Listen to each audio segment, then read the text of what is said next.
Hi everyone, Anthony Fantano here, internet's busiest music nerd. Hope you are doing well. So, not too long ago, on this channel, in a video, which we will link you to down below and at the end of this video, I talked about a weird and recent trend in audio on YouTube called 8D audio, which was essentially this really weird name for what's essentially adding reverb and just an automated pan to an already existing song and just sort of re-uploading it to YouTube so that the song that you're listening to goes left and right and left and right and left and right. As you can imagine, my review of 8D audio as a thing was not all that positive. However, maybe I was a little too hard on 8D audio. Maybe what the problem is that 8D audio, D audio, has not gone far enough. Hasn't gone far enough. So what we're going to do is listen to the upgrade. We're going to listen to 9D audio. 9D audio. You might have thought 8D audio was a totally useless, stupid gimmick that actually just ruined your favorite songs, but actually 9D audio may be the fix. 9D audio may be that genius sound engineering aha moment that actually kind of shifts the tide, and from here on out, all songs will be recorded and released in 9D audio, or at least when a new record comes out, there will also be a 9D version to accompany it for all those hardcore audiophiles out there who just really love to experience their music in the full 9D experience. Just like before, you can only truly take in and understand the 9D audio experience with headphones on, so I'm going to put my headphones on and listen to a newly released track that has been getting a lot of buzz, a lot of play, a lot of discussion. The new little Dicky song, Earth. Let's give it a shot. It is not 8D audio. This is in fact 9D. Bam.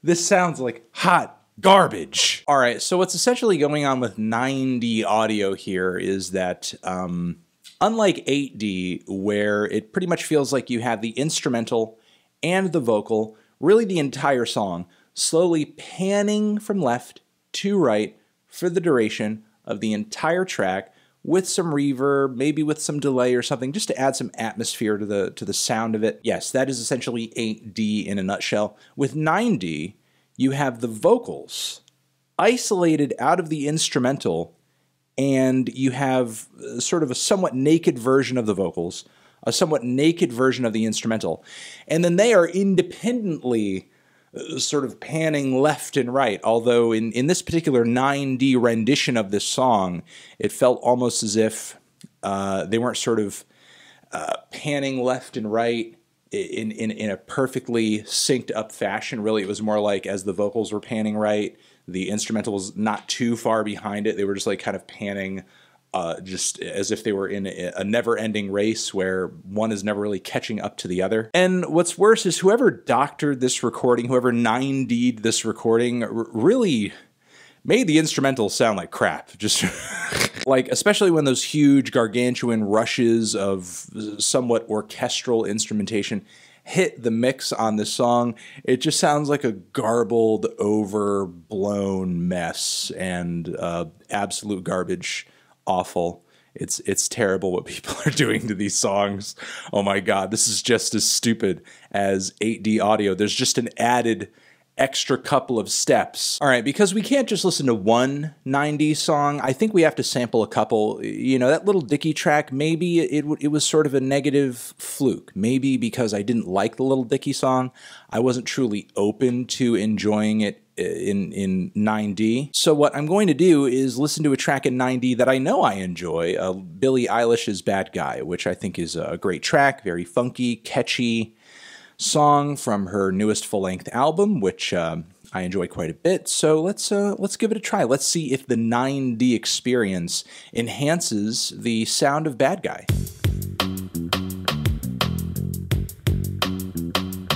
Okay, I won't deny that listening to this song in 9D audio, or rather listening to a song in 9D audio, is definitely more pleasurable when you actually enjoy the track. Objectively, it is a bit more stimulating and intriguing than what was simply happening in a lot of these 8D audio recordings. Hearing the vocals kind of move independently from the instrumental is a little weird, but whatever the people who are making these 9D audio versions have to do in order to pull the vocals out of these instrumentals, it makes the instrumentals sound like garbage. So while, yeah, you may hear the vocals in a more naked state and they're moving from left to right and so on and so forth, the beats on these tracks sound muffled. They sound like you're listening to them through a drain pipe. The groove is lost in translation. The full frequency range of the instrumental sort of disappears. So while I guess this is slightly less garbage than listening to something in 8D audio, is this more pleasurable or even nearly as interesting as just listening to the original track? Not really. It's still kind of stupid. But hey, maybe still at this point there is a bit of a bias at work because I knew this song, I already loved this song. I just want to hear this song as is. I want to hear it the way it is, the way it was originally intended.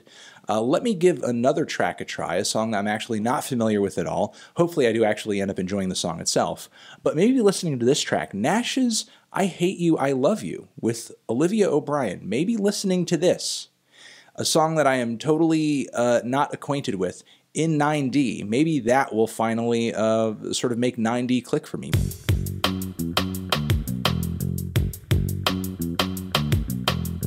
Yeah, again, not as awful generally as 8D audio, but still a total gimmick. I feel like the instrumental wasn't as ruined in this particular 9D audio experience, but that may have been because the instrumental on this track is kind of stripped back. You know, it's some bass, it's some piano, it's some very lonely spotlit vocals. There's not really a whole lot of sound in this instrumental, I think, to lose or to cut out when it comes to isolating the vocals out of it. So it sounded fine, but at the end of the day, I'd still much just rather listen to the original track. However, maybe, we're really not going far enough here. Maybe what we really need here, maybe what's going to turn me into a believer on this, is if we listen to 10D audio. 10D audio. BLACKPINK. K-pop outfit, BLACKPINK. Here is a 10D audio version of their popular song, Kill This Love. Let's see if 10D is finally what ends up blowing me away.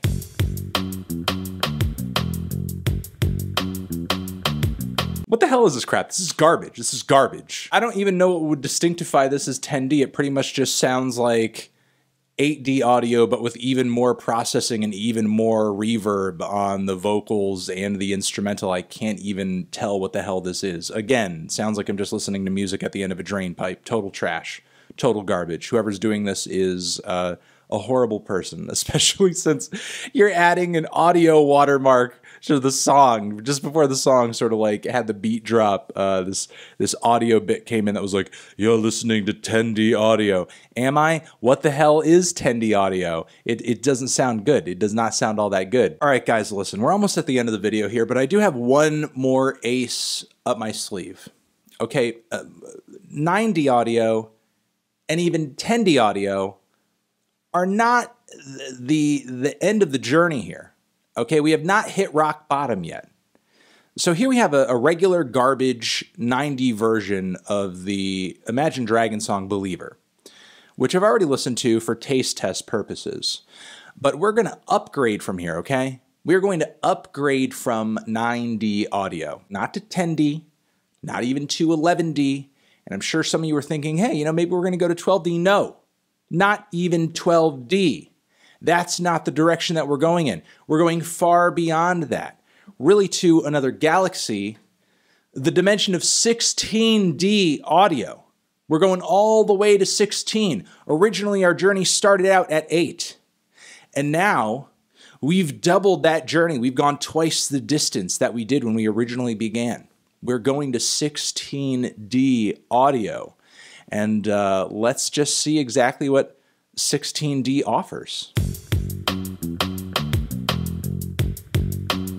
What I literally hear like no difference between this and other D versions of popular songs on the internet. The vocal doesn't even feel truly isolated from the instrumental, if in fact that is the point of 16D. The only thing that felt different between this and the 9D version and the original version of the track is that maybe some of the hits of bass were a lot more prominent, and there was a very pristine, large-scale reverb effect added to it, as if you were listening to Imagine Dragons play this song in like an amphitheater or a stadium or something like that. So it sounds sort of like you're just listening to a studio version of the song, just played through gigantic speakers in a way, but still like the original sound recording of the track, the original sound source, as a result of all these effects, sounds really messy and grainy and kind of crummy. And again, I do suspect that some of these people making these versions of these songs are not using the best quality audio rips when they go to produce them, or maybe they're not exporting them in the highest possible audio output that's available on whatever,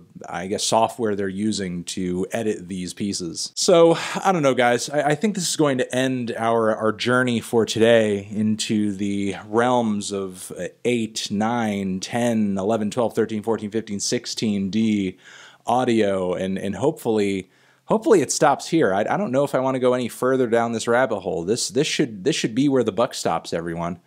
This is just literally ruining songs. It's just literally making crappier versions of songs that you've already heard.